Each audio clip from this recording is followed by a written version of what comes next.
Hi, എല്ലാവർക്കും നമസ്കാരം. നമുക്ക് മഴതോരും മുംബൈയിലെ അലീനയുടെയും മനുശങ്കറിൻ്റെയും നാളത്തെ നല്ലൊരു കഥ കേൾക്കാം. എല്ലാ ദിവസവും ചാനലിലൂടെ വീഡിയോ അപ്ലോഡ് ചെയ്യുന്നതാണ്. ചാനൽ ആദ്യമായി കാണുന്നവരാണെങ്കിൽ ഒന്ന് സബ്സ്ക്രൈബ് ചെയ്യണേ. വീഡിയോ ഇഷ്ടപ്പെടുവാണെങ്കിൽ ലൈക്ക് ചെയ്യണേ, കമൻറ്റ് ചെയ്യണേ. അങ്ങനെ നമ്മുടെ അലീനയെ അവിടുന്ന് പറഞ്ഞു വിടാൻ വേണ്ടി അവതക്കുട്ടി ചാൻ അങ്ങോട്ട് വരികയാണ്. അതിനുശേഷം സ്റ്റാൻലിയോട് പറയുന്നുണ്ട്, അവളെ ചെന്ന് കൂട്ടിക്കൊണ്ട് വരേണ്ട വല്ല കാര്യവും നിനക്കുണ്ടായിരുന്നു.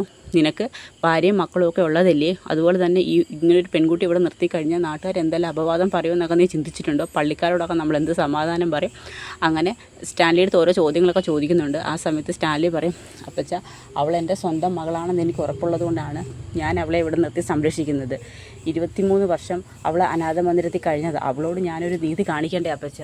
എൻ്റെ മക്കളെ പോലെ എൻ്റെ സ്നേഹവും സമ്പത്തും അനുഭവിക്കാൻ ഉള്ള ഒരു അവകാശം അവൾക്കും ഇല്ലേ? എൻ്റെ രക്തത്തിൽ പറഞ്ഞ എൻ്റെ കുഞ്ഞില്ലേ എന്നൊക്കെ തിരിച്ചുള്ള ചോദ്യങ്ങൾ അവതക്കുട്ടിച്ചാനോട് സ്റ്റാൻലി ചോദിക്കുന്നുണ്ട്. എന്ത് പറഞ്ഞാലും ഞാൻ ഒരു കാരണവശാലും അവളെ ഇവിടെ താമസിപ്പിക്കാൻ സമ്മതിക്കത്തില്ലെന്ന് പറയും. എന്തായാലും അപ്പച്ചൻ അവളെ ഒന്ന് കണ്ടു നോക്കും, അതിനുശേഷം അപ്പച്ചൻ്റെ തീരുമാനം പറഞ്ഞാൽ മതിയെന്ന് പറയും. അങ്ങനെ അലീന എന്ന് പറഞ്ഞ് വിളിക്കുന്ന സമയത്ത് അലീന അങ്ങോട്ട് വരികയാണ്. അപ്പച്ച ദാടെ വരുന്നു, അപ്പച്ചൻ കാണാൻ ആഗ്രഹിച്ച ആളെന്ന് പറയും. നോക്കുമ്പം കുറച്ച് നേരത്തേക്ക് അവതക്കുട്ടിച്ചാൻ അതിശയത്തോടുകൂടി ഇങ്ങനെ നോക്കുകയാണ്. അങ്ങനെ അലീന ചിരിച്ചുകൊണ്ട് മുമ്പോട്ട് വരുന്ന കാണുമ്പോഴത്തേക്ക് സ്റ്റാൻലി അങ്ങ് ചിരിക്കുകയാണ്. അലീനെ ഫേസ് ടു ഫേസ് മുഖാമുഖം കാണുന്ന നമ്മുടെ അവതക്കുട്ടിച്ചാൻ പറയുകയാണ്, ചിന്നമ്മു എന്നിങ്ങനെ വിളിക്കുന്നുണ്ട്. അപ്പോൾ നമ്മുടെ അലീന ചോദിക്കുന്നുണ്ട്, ചിന്നമ്മയോ? അതാരാ? അത് ചോദിക്കും, അത് ലാലിച്ചൻ്റെ അമ്മയാന്ന് പറയും. ലാലിച്ചൻ? സ്റ്റാൻലി ഞാൻ വിളിക്കുന്ന ലാലിച്ചൻ എന്നാന്ന് പറയും. എന്നെ നിനക്ക് മനസ്സിലായോ കൊച്ചേന്ന് ചോദിക്കും. എനിക്കറിയാം, വല്യപ്പച്ചനല്ലേ, എന്നെ ഇവിടുന്ന് ഓടിക്കാൻ വന്നേയില്ലേ എന്ന് പറയും. ഓടിക്കാനോ? ആര് പറഞ്ഞു ഞാൻ നിന്നെ ഇവിടുന്ന് ഓടിക്കാൻ വന്നതാണെന്ന്? നീ എൻ്റെ ലാലിച്ചൻ്റെ മകളല്ലേ, പിന്നെ ഞാൻ നിന്നെ ഇവിടുന്ന് ഓട്ടിക്കുമെന്ന് ചോദിക്കും. എടാ ലാലിച്ച, എനിക്കിനി ഒന്നും സംശയിക്കാനില്ല, ഇവള് നിൻ്റെ മകൾ തന്നെ, എൻ്റെ ചിന്നമ്മു എൻ്റെ മുമ്പിൽ വന്ന് നിൽക്കുന്ന കണക്കാണ് എനിക്ക് തോന്നിയത്, എൻ്റെ പൊന്നു മോള എന്ന് പറഞ്ഞുകൊണ്ട് അലീനെ അങ്ങ് ചേർത്ത് പിടിക്കുകയാണ്. കാരണം അവിടുന്ന് പറഞ്ഞു വിടണമെന്ന് പറഞ്ഞ് ദേഷ്യം പിടിച്ച് വരുന്ന അവതക്കുട്ടിച്ചാനാണ് അലീനെ നേരിട്ട് കണ്ടപ്പോൾ പെട്ടെന്ന് ആ ഒരു സ്നേഹം കൂടുന്നത്. അങ്ങനെ പിന്നെ അവർ തമ്മിലങ്ങ് സംസാരിക്കുകയാണ്. അപ്പോൾ ലാലിച്ചൻ പറയും, എങ്കിൽ നിങ്ങൾ തമ്മിൽ സംസാരിക്കുക, വല്യപ്പച്ചനും കൊച്ചുമോളും തമ്മിൽ സംസാരിക്കുമെന്ന് പറയും. അലീനയ്ക്ക് ഇത് ആരാധന മനസ്സിലായോ? എനിക്ക് മനസ്സിലായെന്ന് പറയും. ഇതാണ് അവതക്കുട്ടിച്ചായൻ, വല്യപ്പച്ചനാന്ന് എന്തായാലും അറിയാമല്ലോ എന്ന് പറയും. അങ്ങനെ അവർ തമ്മിൽ സംസാരിക്കുകയാണ്. അതിനുശേഷം പറയും, എങ്കിൽ വല്യപ്പച്ചൻ ഇരിക്കെ, ഞാൻ കുടിക്കാൻ ചായ എടുക്കാമെന്ന് പറയും. ചായ ഒന്നും വേണ്ട കൊച്ചേ, വന്നപ്പോഴേ എനിക്ക് കുടിക്കാൻ അവൻ തന്നെന്ന് പറയും. മദ്യമായിരിക്കും, അല്ലെങ്കിൽ ഇപ്പം പപ്പയ്ക്ക് ഇച്ചിരി മദ്യപാനം കൂടുതലാണ്. നീ പപ്പാന്നാണോ അവനെ വിളിക്കുന്നത്? എന്നോട് പറഞ്ഞു പപ്പാന്ന് വിളിച്ചോളാൻ. അതുകൊണ്ട് ഇനി എനിക്കൊന്നും വേണ്ട.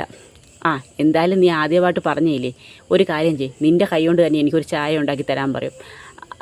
ചായ ഞാൻ ഉണ്ടാക്കി തരാനോ? അതെ, എന്താ നിനക്കൊരു ചായ ഇടാൻ അറിയത്തില്ലേ? ചായയൊക്കെ ഇടാനറിയാം, പക്ഷേ എന്നോട് കിച്ചണിൽ കയറണ്ടെന്നാ പൗലോച്ചായൻ പറഞ്ഞേക്കെന്ന് പറയും. അവൻ അങ്ങനെ പറഞ്ഞോ? അതല്ല, ഞാൻ കിച്ചണിലൊന്നും കയറി ജോലി ചെയ്യേണ്ടെന്നാ പപ്പ അവരോടൊക്കെ പറഞ്ഞിരിക്കുന്നതെന്ന് പറയും. അതൊന്നും സാരമില്ല, ഇന്ന് എനിക്കിപ്പം നിൻ്റെ കൈ കൊണ്ട് ഒരു ചായ ഇട്ട് കുടിക്കണം. അതും എൻ്റെ കൊച്ചുമോടെ കൈ കൊണ്ട് ചായ കുടിക്കാൻ എനിക്കൊരാഗ്രഹം കാണത്തില്ലേ? എനിക്ക് വല്യപ്പച്ചൻ വാ, ഞാൻ ഇട്ടുതരാമെന്ന് പറയും.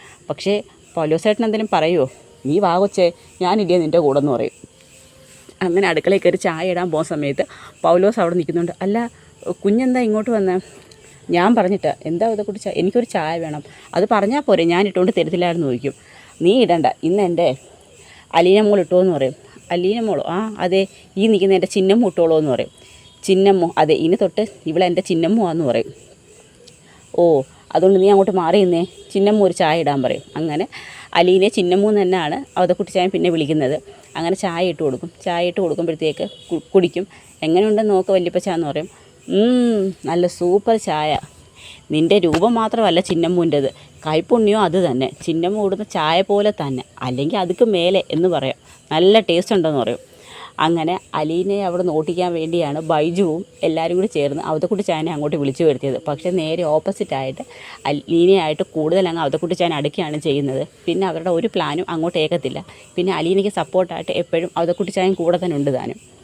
അങ്ങനെ അതിനുശേഷം അലീനയ്ക്ക് സന്തോഷവും ചായ ഇഷ്ടമെന്ന് പറഞ്ഞ ശേഷം പിന്നെ അവതക്കുട്ടിച്ചായൻ അലീനയെടുത്ത് അലീന മുമ്പ് നിന്ന സ്ഥലത്തെക്കുറിച്ചും അലീന എത്ര നാൾ ജീവിച്ച രീതികളെക്കുറിച്ചും എല്ലാം ഇങ്ങനെ ചോദിക്കുന്നുണ്ട്. അങ്ങനെ അലീന ഓർഫനേജിൽ വളർന്ന കാര്യവും പിന്നെ പാലയിലോട്ട് വന്നതും അതിനുശേഷം അവിടുന്ന് സ്വന്തം അച്ഛനാണെന്ന് തിരിച്ചറിഞ്ഞ് ബാലേന്ദ്ര മേനോൻ കുളത്തൂപ്പുഴയ്ക്ക് കൊണ്ടുവന്ന കാര്യങ്ങളെല്ലാം അവതക്കുട്ടിച്ചാനോട് പറയുകയാണ്. അവതക്കുട്ടിച്ചാനങ്ങ് വിഷമാവും, കാരണം 22 വർഷം അനാഥ മന്ദിരത്തിൽ കഴിഞ്ഞു എന്നൊക്കെയുള്ളത് കേൾക്കുമ്പോൾ സങ്കടം. എന്തൊക്കെയാലും മകൻ്റെ കുഞ്ഞില്ലയോ.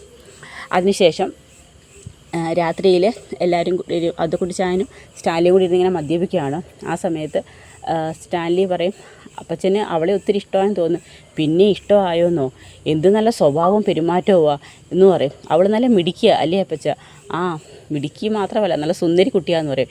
ചിന്നമ്മൂൻ്റെ കണക്കിരിക്കുകയെന്ന് പറയും. ഇങ്ങനെ ഒരു രൂപം ഞാൻ ഒട്ടും പ്രതീക്ഷിച്ചില്ലെന്ന് പറയും. ഇനി എൻ്റെ മോൾക്ക് 22 വർഷക്കാലം അവൾക്ക് കിട്ടാതിരുന്ന എല്ലാ സുഖവും സന്തോഷവും അവൾക്ക് കൊടുക്കണം. എല്ലാ രീതിയിലും അവൾക്ക് സന്തോഷം ഉണ്ടാവണം. അവളെ ഞാൻ ആകാശത്തോളം ഉയരത്തിലെത്തിക്കും, കടലിൽ കൂടി നീന്തിക്കും എന്നൊക്കെ പറയും. എൻ്റെ മോളെ ഇനി ഞാൻ അലീനയെന്ന് വിളിക്കത്തില്ല, പ്രിൻസസ്സസിനെ വിളിക്കത്തോളം എന്ന് പറയും. അതെന്താ അങ്ങനെ? അതെ, ഇനി എൻ്റെ മോളൊരു രാജകുമാരിയാണെന്ന് പറയും. പിന്നെ അവൾക്ക് ചേരുന്ന ഒരു പയ്യനെ കൊണ്ട് തന്നെ അവളെ വിവാഹം കഴിപ്പിക്കണം. അപ്പോഴത്തേക്ക് നമ്മൾ അവതക്കുട്ടിച്ചാൻ പറയും, പിന്നെ നമ്മുടെ നിലയ്ക്കും വിലയ്ക്കും ഒത്ത നല്ലൊരു ക്രിസ്ത്യൻ രാജകുമാരനെ കൊണ്ട് തന്നെ അവളെ വിവാഹം കഴിപ്പിക്കണമെന്നൊക്കെ പറയും. നല്ല കുലീനത്വവും നല്ല പെരുമാറ്റവും ഒക്കെയുള്ള നല്ല സുന്ദരി മോളാന്ന് പറയും നമ്മുടെ ചിന്നമ്മു.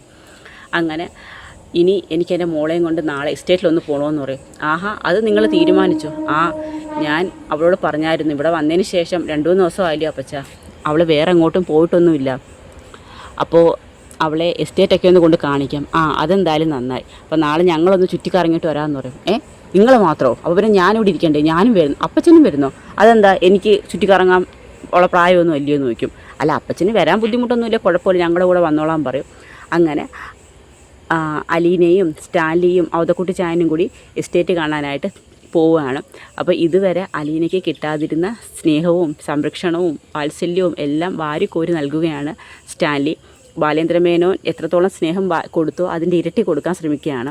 അപ്പോൾ അതൊക്കെയാണ് നമ്മൾ നാളത്തെ കഥയിൽ കാണാൻ പോകുന്നത്. അങ്ങനെ അവതക്കുട്ടിച്ചായൻ ചിന്നമ്മു എന്ന പേരിൽ തന്നെ അലീനയെ ഏറ്റെടുക്കുകയാണ്. ഈ വിവരങ്ങളൊക്കെ മനുവിനെ വിളിച്ച് പറയുന്നുണ്ട്. അപ്പോൾ മനുശങ്കരൻ പറയും, ആഹാ, നിന്നെ അവിടുന്ന് ഓട്ടിക്കാൻ വന്ന വല്യപ്പച്ചനെ നീ കുപ്പിയിലാക്കിയില്ലേ എന്നൊക്കെ പറയുമ്പോൾ അലീനയോടങ്ങ് ഒത്തിരി സന്തോഷം തോന്നും മനുവിന്. അലീനയ്ക്ക് എല്ലാവരുടെ സ്നേഹമേ ഉള്ളൂ. അപ്പോൾ ആ ഒരു സ്നേഹവും ഇഷ്ടമൊക്കെ മനുവിന് മനസ്സിലാവുന്നുണ്ട്, അലീന അവിടെ സെറ്റായെന്നുള്ള കാര്യം. അപ്പോൾ അവരെല്ലാവരും കൂടി നാളെ സ്റ്റാൻലിയുടെ എസ്റ്റേറ്റിലോട്ട് പോയി സ്ഥലങ്ങളൊക്കെ കാണുകയാണ്. അപ്പോൾ അതൊക്കെയാണ് നമ്മൾ നാളത്തെ കഥയിൽ കാണാൻ പോകുന്നത്. വീഡിയോ ഇഷ്ടമായ എല്ലാവരും ഒന്ന് സപ്പോർട്ട് ചെയ്യണേ. എല്ലാവർക്കും ഒരു നല്ല ദിവസം നേരുന്നു. നന്ദി.